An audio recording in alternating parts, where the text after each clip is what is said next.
শারদীয় দুর্গাপূজা উপলক্ষে আমিরি জামাতের যে হিন্দু সম্প্রদায়কে তিনি শুভেচ্ছা জানিয়েছেন, এ নিয়ে অনেক আলোচনা সমালোচনা হচ্ছে। তো একজন ভাই প্রশ্ন করেছেন, এটা শরীয়ত কতটুকু সমর্থন করে।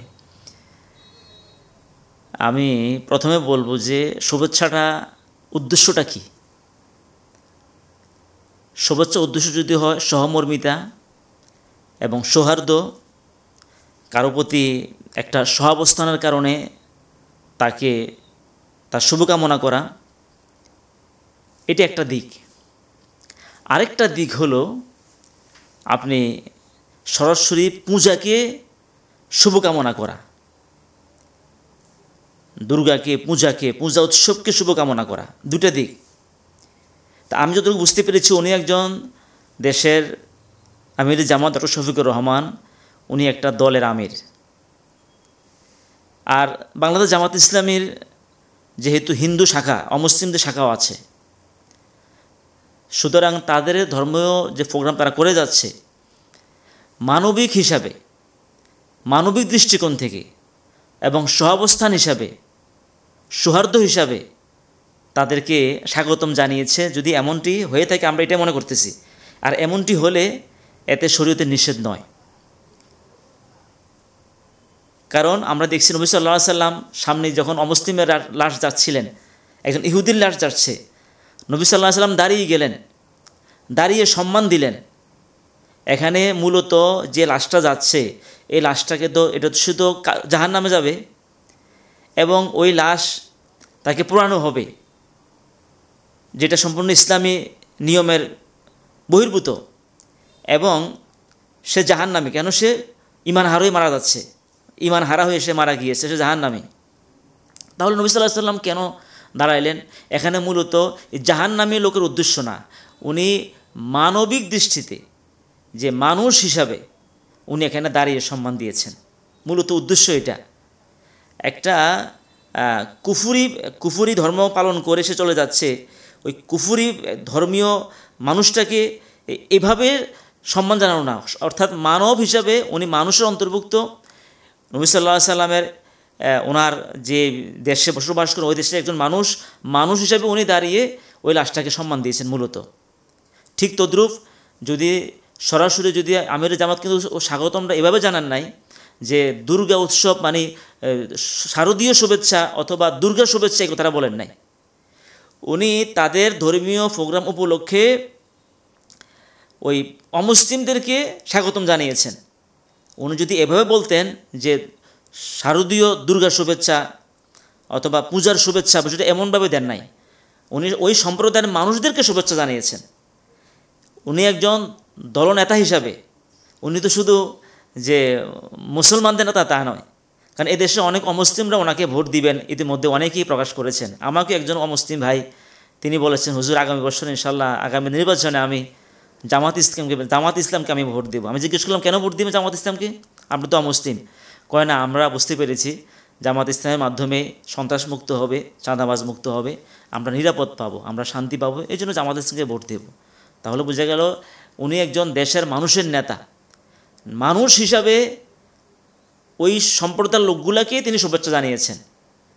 উনি কোনো শারদীয় শুভেচ্ছা অথবা পূজার শুভেচ্ছার কথা বলেন নাই, উনি তাদের পূজা উপলক্ষে হিন্দু সম্প্রদায়কে তিনি শুভেচ্ছা জানিয়েছেন। আর এই জানানোটা আমি যতটুকু গবেষণা করেছি, এই জানানোটা অপরাধ নয়। আর উনি একজন লিডার। যেমন আপনাদেরকে বলি, অমুসলিমদের পূজা উৎসবে আমরা যারা প্রয়োজনে আমরা যাব না, কিন্তু যিনি চেয়ারম্যান হবেন বা চেয়ারম্যান নির্বাচন করবেন, যিনি এমপি মন্ত্রী হবেন অথবা যিনি একটা দলের প্রতিনিধিত্ব করছেন, তাদেরকে যাওয়া লাগবে। তারা কিন্তু যাবে সেখানে আনন্দের জন্য না। অর্থাৎ একজন এমপি গেল, মন্ত্রী গেল, চেয়ারম্যান গেল অথবা একজন দলের লিডার গেল, তাদেরকে এই উদ্দেশ্যে যাওয়া যে আপনাদের এই কাজে কোনো আমরা বাধা দিচ্ছি না, বাধা দেব না, আপনাদেরকে আমরা কোনো ক্ষতি করব না, এইটা বোঝানোর জন্য, এবং তাদের কোনো ক্ষতি হয় কি না, কেউ ক্ষতি করে কি না এটা নিশ্চিত করার জন্য। এই যে প্রয়োজনে এখানে পুলিশ পাঠানো, অনেক মুসলমান পুলিশ সেখানে গিয়ে পাহারা দিচ্ছে, এখানে মূলত যাতে কোনো সমস্যা না হয় ওইটা পাহারা দিচ্ছে। যেমন গত বছর আমরা দেখেছেন মাদ্রাসার ছাত্ররা পর্যন্ত মসজিদের ইমাম পর্যন্ত আমরা গিয়ে অমুসলিমদের পূজা মণ্ডপে পাহারা দিয়েছি। এটা কি পূজা মণ্ডপ, তারা পূজা করক, পূজাকে উদ্দেশ্য না, উদ্দেশ্য হলো ষড়যন্ত্র পাহারা দেওয়া। কেউ যদি তাদের ক্ষতি করে তাহলে দেখা যায় মুসলমানদের উপরে দোষটা আসবে, যাতে মুসলমানদের উপরে দোষ চাপাইতে না পারে এই জন্য ষড়যন্ত্রকে পাহারা দিয়েছে, যাতে কেউ তাদের ক্ষতি করলে দেখা যায় বহির্বিশ্বে যে এখানে অসাম্প্রদায়িক যাতে প্রকাশ পেতে না পারে। এখানে সবাই নাগরিক হিসাবে সবার অধিকার আছে। নবী সাল্লাল্লাহু আলাইহি ওয়াসাল্লাম শাসনাধীন এলাকা হতে তো অমুসলিমরা পূজা করেছেন, তাদেরকে বাধা দেন নাই। এই জন্য ইসলামে আল্লাহ তাআলা কি বলছেন, লা ইকরাহা ফিদ্দীন ক্বাদ তাবায়্যানা রুশদু মিনাল গায়। এই আয়াত কখন নাজিল হয়েছে? এই আয়াত নাজিল হয়েছে তখন মদিনায় নবী সাল্লাল্লাহু আলাইহি ওয়াসাল্লাম যাওয়ার পরে এক আনসারী সাহাবী, ওনার 2 ছেলে খ্রিস্টান ধর্ম পালন করে। এখন বাবা এই 2 সন্তানকে বাবা হিসেবে খুব জোর প্রয়োগ করছে তাদেরকে কালিমা পড়ার জন্য, খ্রিস্টান ধর্ম ছেড়ে দেওয়ার জন্য।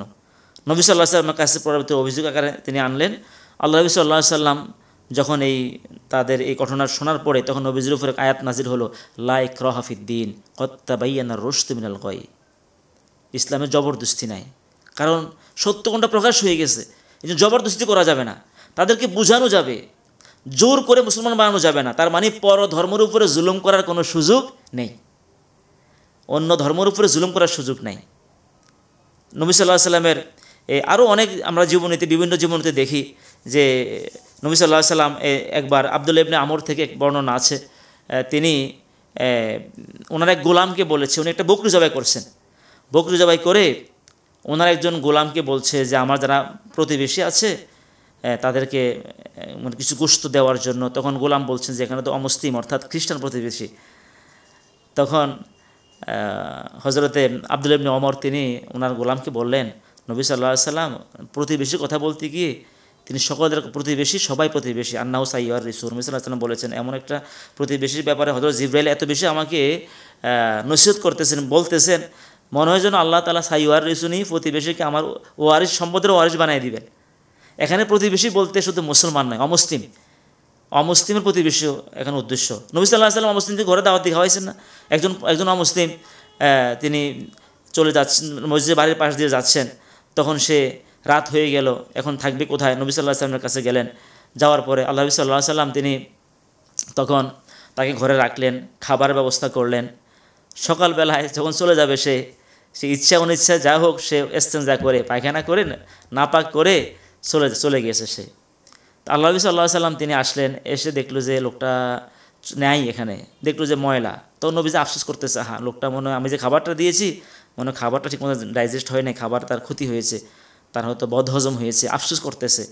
এই দিক দিয়ে লোকটা তার বর্মটা ভুলে ফেলে গিয়েছে। আল্লাহ নবী সাল্লাল্লাহু আলাইহি ওয়াসাল্লাম বর্মটা দেখে বলছেন, লোকটা বর্মটা ফেলে গেল। লোকটা আসতে ঘরের পিছনে আসছে, আর নবী যে আফসোস করতেছে বর্মটা ফেলে গেল।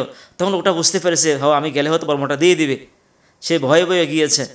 যাওয়ার পর আল্লাহ নবী সাল্লাল্লাহু আলাইহি ওয়াসাল্লাম তাকে বর্মটা দিয়ে বলছেন, না বর্মটা নিয়ে নাও, আর আমি মনে তোমাকে খাবারটা দিয়েছি, খাবারটা উপযোগী হয় নাই, তোমার একটু কষ্ট হয়েছে।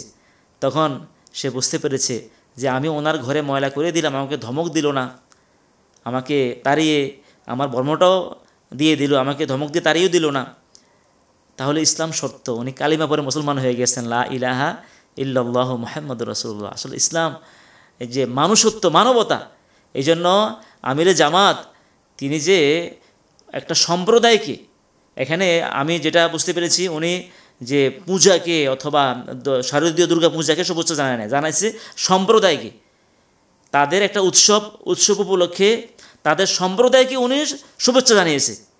উনি যদি এভাবে বলতো যে দুর্গা শুভেচ্ছা অথবা শারদীয় শুভেচ্ছা, তাহলে এটা তো সঠিক হতো না, এটা তখন কুফরি হয়ে যেত। উনি তাদের দুর্গা পুজো উপলক্ষে ওই সম্প্রদায়ের লোকদেরকে উনি শুভেচ্ছা জানিয়েছে। তো এই শুভেচ্ছার রাজনৈতিক নেতা হিসাবে এটা আমি যতটুকু জেনেছি, আরব কান্ট্রিগুলোতে একজন ভাই মিশরে লেখাপড়া করেছে, তিনি বলল সেই দেশেও যে ধর্মীয় প্রোগ্রামগুলোতে যে খ্রিস্টানরা মুসলমানদেরকে শুভেচ্ছা জানায়, আবার মুসলমানরাও খ্রিস্টানদেরকে শুভেচ্ছা জানায়। তো এটা হচ্ছে যে সৌহার্দ্য, একই দেশে একই জায়গায় বসবাসের কারণে মূলত এই শুভেচ্ছাটা। এই জন্য আমরা আশা করি এই বিষয়টা নিয়ে আমরা এইভাবে চিন্তা করব। আর যদি এটা যদি শুভেচ্ছা যদি উদ্দেশ্য এটা হয় যে পূজাটাকে শুভেচ্ছা, মূর্তি পূজাকে শুভেচ্ছা, তারা মূর্তিকে প্রণাম করছে ওইটাকে শুভেচ্ছা, তাহলে তো ওইটা কুফরি। কারণ শুভেচ্ছা মানে শুভকামনা করা, ভালো কামনা করতে, ওইটা তো কুফরিকে শুভেচ্ছা জানানো উচিত নয়। তো এটা আমরা বুঝতে পেরেছি মূলত সম্প্রদায়কে শুভেচ্ছা জানানো, একটা সম্প্রদায়কে শুভেচ্ছা জানাতে যে কোনো লোকে পারে। কারণ তাকে যখন আমি তার কল্যাণ কামনা করব, তার ভালো কামনা করব, তার কল্যাণ কোনটা? মূর্তি পূজা অবশ্যই কল্যাণ নয়, তাহলে আমরা তার কল্যাণ কামনা করি। তাই কল্যাণ কামনার মধ্যে আমার নিয়ত থাকবে আল্লাহ তাকে, যদি আমি আল্লাহর কাছে এর দোয়া করি আল্লাহ তাকে দিন গ্রহণ করার তৌফিক দেখ, তাকে সত্যটা বুঝার তৌফিক দেখ, এই উদ্দেশ্যে কল্যাণ কামনা করা, এই উদ্দেশ্যে কল্যাণ কামনা, এটা একটা দোয়া হলো। এই জন্য আমরা আশা করি এই বিষয়টা ওইভাবে গ্রহণ করব একজন ধর্মীয় নেতা হিসেবে। যেহেতু এদেশের সবাই নাগরিক, এখন যখন একজন আমির জামাত ইসলামের পক্ষ থেকে নির্বাচন করবে, তখন তো মুসলিম অমুসলিম সবাই তো ভোট দিবে, সবাই তো আলহামদুলিল্লাহ ভোট দিবে, আশাবাদী ইনশাআল্লাহ। তখন সবার ভালোবাসা প্রয়োজন। এই জন্য তাদেরকে সম্প্রদায় হিসাবে তাদের শুভেচ্ছা জানানো, এটা ইসলাম অবশ্যই ইসলাম নিষেধ করবে না। আমরা এটাই আমাদের গবেষণা। আর সরাসরি মূর্তি পূজা এবং সরাসরি কুফুরি কাজটাকে শুভেচ্ছা জানানো যাবে না, কিন্তু সম্প্রদায়গুলোকে শুভেচ্ছা জানানো এই উদ্দেশ্যে আমরা আমরা একই দেশে বসবাস করি, আমরা সহাবস্থান করি এবং আমাদের মধ্যে সৌহার্দ্য প্রয়োজন। এই সৌহার্দ্য প্রয়োজন হিসাবে তাদের কল্যাণ কামনা করা, এটা অমুসলিমের কল্যাণ কামনা মানে কি? আমি যদি বলি আমি তোমাদের কল্যাণ কামনা করি, আপনি কি বুঝবেন সে জাহান্নামের পথে যাক? না তো। শুভেচ্ছা মানে কল্যাণ কামনা করা। এখন আমি যদি একজন অমুসলিমকে ভাই আপনাকে শুভেচ্ছা, আপনাদেরকে শুভেচ্ছা, তা আমি তাদের শুভেচ্ছা বলে তাদের কুফুরি কাজের শুভেচ্ছা নয়, তাদের শুভেচ্ছা বলে তাদেরকে শুভেচ্ছা জানাইছি আল্লাহ তাদের কল্যাণ কামনা করুক, তাদেরকে আল্লাহ কল্যাণ দোক, আমরা যদি এই উদ্দেশ্য হয় অসুবিধা নেই। তো আল্লাহ সুবহানাহু ওয়া তাআলা আমাদের কথাগুলো বুঝার তৌফিক দান করুক, আমিন। আসসালামু আলাইকুম ওয়া রাহমাতুল্লাহি ওয়া বারাকাতুহু।